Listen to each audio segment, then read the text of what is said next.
Prej se Donald Trump ka rideklaruar hapur interesin e tij për aneksimin e Grënlandës që të bëhet pjesë e SBA-s ose të merret me çdo mjet. Respekti ndaj tij ka rënë në shumë vende dhe ka shkaktuar reagime mjaft të forta kundër tij, jo vetëm nga politikan, por edhe nga qytetar dhe analistë. Këto janë shembuj konkret dhe pak kontekst për të kuptuar arsyet e protestave dhe urrëties që është ndezur. EU, reagime politikanësh dhe udhëheqësish. Kryeministra e Danimarkës i bëri thirrje Trumpit që të ndaloj kërcënimet për aneksimin e Grënlandës dhe tha se ideja nuk ka sens, sepse Grënlanda është pjesë e mbretërisë së Danimarkës dhe njerëzit aty nuk duan të bëhen pjesë e Shtetit të Bashkuara të Amerikës. Kryeministri i Spanjës Pedro Sanchez tha se një pushtim i Grënlandës nga SBA do të bënte Putinin njeriu më të lumtur në botë, duke dobësuar unitetin e NATO-s dhe aleancës perëndimore. Shumë udhëheqës të vendeve evropiane e kanë quajtur kërcënimin për tarifa dhe kërkesën për Grënlandë si shantazh apo presion të papranueshëm, duke këmbgulur se sovraniteti i Grënlandës duhet të respektuar.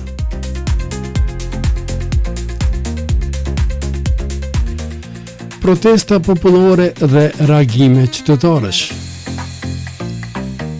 Mijëra njerëz në Danimarkë dhe në Grënland dolën në protesta kundër ideve të Trumpit, duke brohuritur slogan si Grënland nuk është në shitje dhe Trump largo duart nga Grënlanda.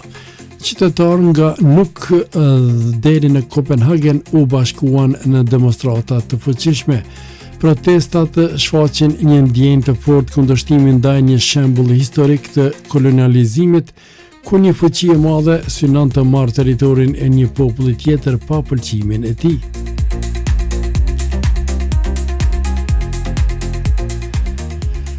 Opinione dhe reagime të medias. Analistët dhe komentatorët ndërkombëtar shpjegojnë se Trump ka përforcuar frikën dhe urrëtitjen duke përdorur retorika agresive, si kërcënimet e tarifave ndaj aleatëve evropian nëse nuk pranojnë kërkesat e tij për Grënlandën. Kjo perceptohet si presion i tepërt politik dhe ekonomik.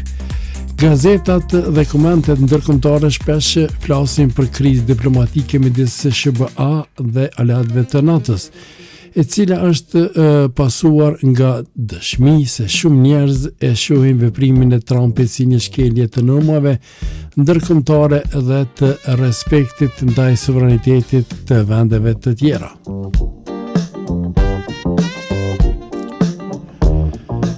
Çfarë thonë banorët e Grënland? Zyrtarët e Grënland dhe shumica e qytetarëve kanë bërë të qartë se ata nuk dëshirojnë të bëhen pjesë e SBA-s dhe se vendi është i tyre, jo në shitje. Sondazhet tregojnë kundërshti të gjerë ndaj idesë dhe aneksimit.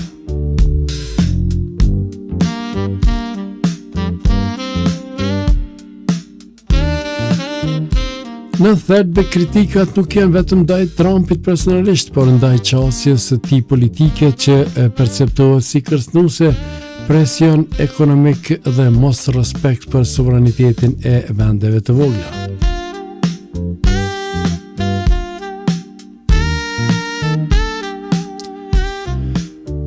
Në Shtetet e Bashkuara ka reagime të forta për idenë e Donald Trumpit për aneksimin ose marrjen e Grënlandës, dhe shumë Amerikanë po e kritikojnë këtë ide, jo e gjithë opinioni publik e mbështet atë. Ja, çfarë thonë amerikanët dhe mediat amerikane aktualisht, pra në janar të vitit 2026.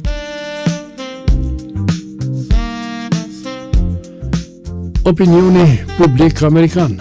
Vetëm një pjesë shumë e vogël e amerikanëve mbështet idenë që SBA të përpiqet të bëjë të drejtë të kontrollojë Grënlandën, Vetëm rreth 17% e amerikanëve e mbështesin këtë plan sipas një sondazhi të Reuters dhe Ipsos.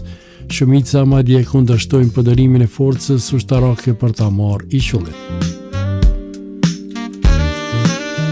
Sondazhet tregojnë gjithashtu se rreth 66% e amerikanëve mendojnë se përpjekjet për të marrë Grënlandën do të dëmtojnë marrëdhëniet e SBA-s me aleatët e NATO-s.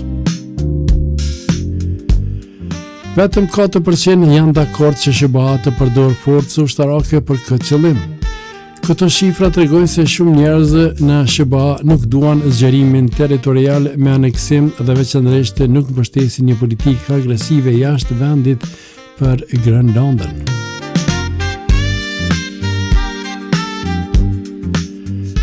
Reagimet brenda SBA-s.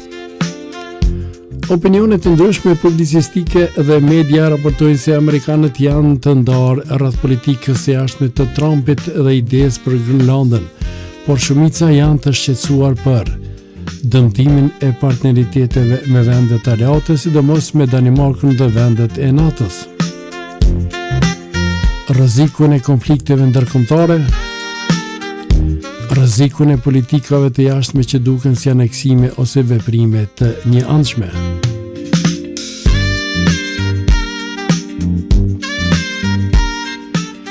Përgjigjja e politikës dhe Kongresit.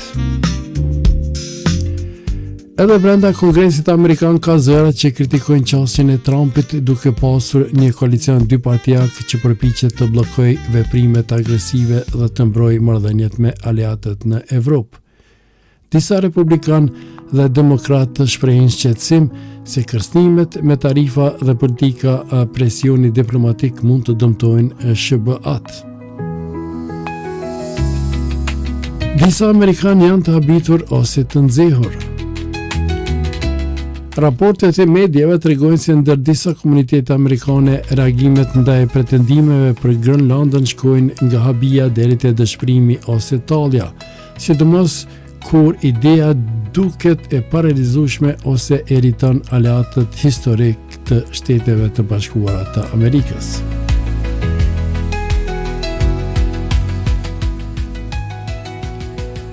Shumica e amerikanëve nuk duan që SBA të përpiqet ta marrë Grënlandën veçanërisht me forcë.